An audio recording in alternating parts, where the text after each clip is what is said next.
Hello, my name is Ricky and I'd like to welcome you into your new role as a technician at RAYJ Chemical. As a technician working in our low temperature polymerization process, you'll be working in close proximity with a chemical called di-isopropyl peroxydicarbonate.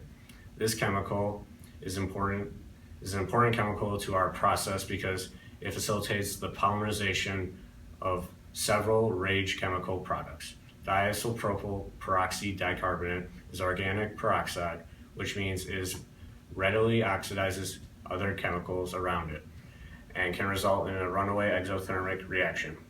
As your safety is our utmost priority, we created this instructional video to educate you on the risks and safety and to be safe in our facility. Hello everyone, my name is Jakob, and coming to safety is that the di-isopropyl peroxydicarbonate is a severe skin and eye irritant.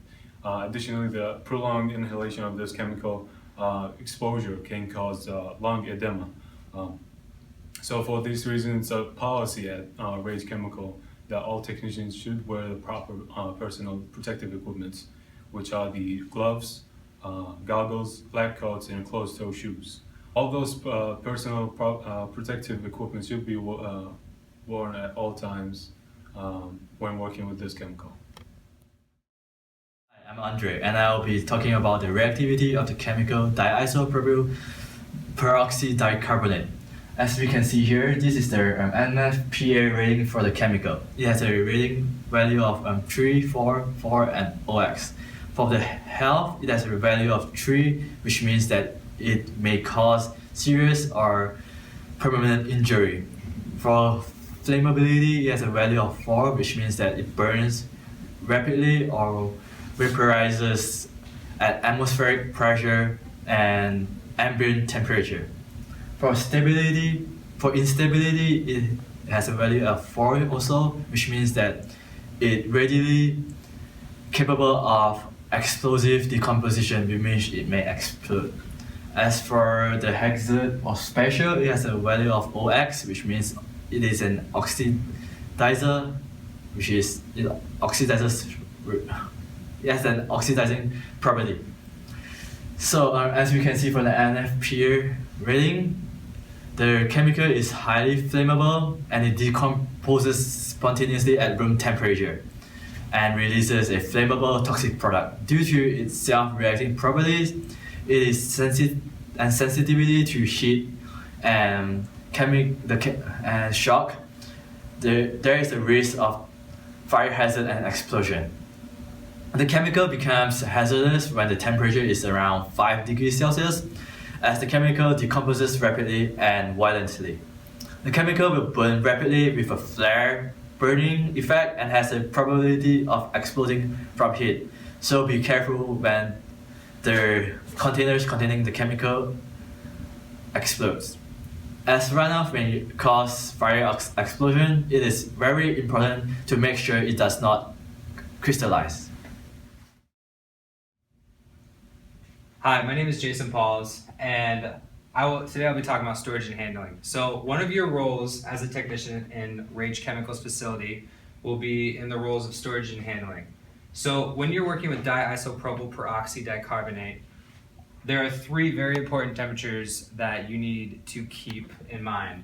The first and most important temperature is -15 degrees Celsius. That is the temperature where below that temperature, di-isopropyl peroxydicarbonate is under control. It decomposes too slowly at that temperature for it to be a threat.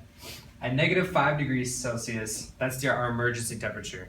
That's the temperature where the di-isopropyl peroxydicarbonate is officially a threat and it is an emergency to have it at that temperature. Then there's +5 degrees Celsius, which is the self-accelerating decomposition temperature.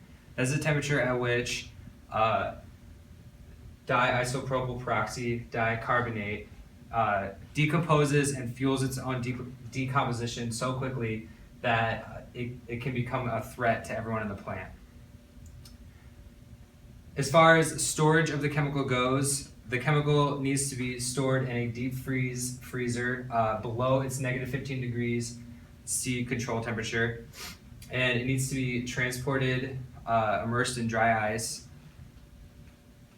The freezer that it's stored in needs to be able to have a non-sealed lid so that vapors can leave, and it needs to have an alarm system in case of failure so that the plant can know.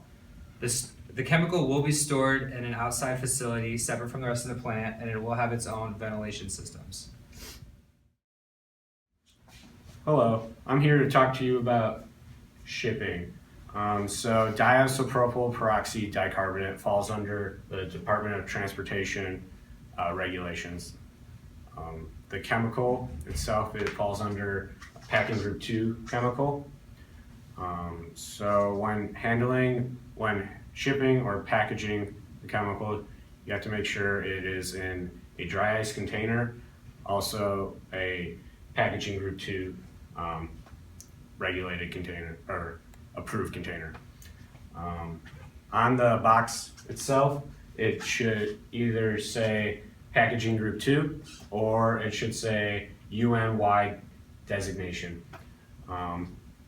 Also, a safety data sheet should be incorporated when packaging and shipping the di-isopropyl peroxydicarbonate.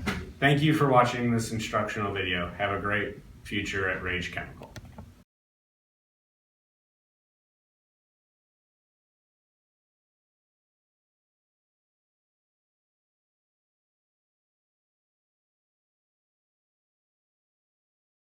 Welcome you as a technician, oh god damn it, at RAYJ Chemical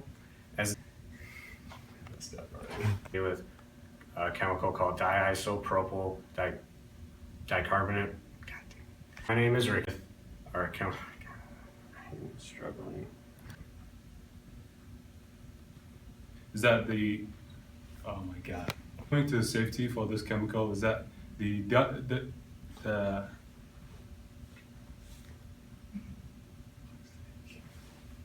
okay, repeat that. Personal equipments for this chemical. God damn it. It's a Go? Mm-hmm. Okay.